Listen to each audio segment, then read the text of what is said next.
BDR বাহিনীর সদস্যরা আমাদের মাননীয় প্রধানমন্ত্রী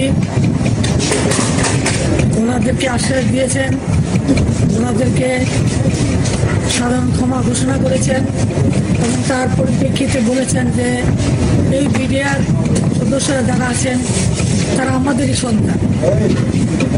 আমিও তাদেরকে বলছি যে তোমরা আমার সন্তানের মতো মাননীয় প্রধানমন্ত্রীর কাছে আমাকে পাঠিয়েছেন, তোমাদের কাছে যে অস্ত্র আজকে আমার কাছে তোমাদের জমা দিতে হবে।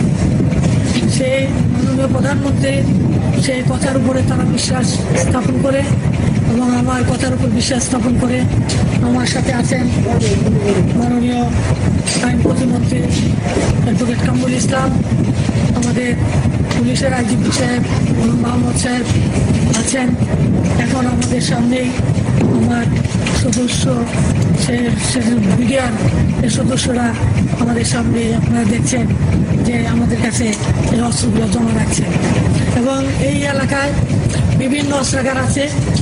তাই আমাদের এই সদস্য ভাইয়েরা আমার সন্তানেরা আজকে তারা এইগুলো জমা করছে এবং তাদেরকে আমি কথা দিয়েছি যে এখানে তাদের উপর আর কোনো রকমের তারা যেটা ভয় পাচ্ছিল যে সেনাবাহিনী তাদের উপর আক্রমণ হতে পারে, আমি তাদের কথা দিয়েছি যে সেনাবাহিনীর কোনো রকমের আক্রমণ তোমাদের উপর হবে না। তার জন্য আমি তোমাদের মায়ের মতো তোমাদের মায়ের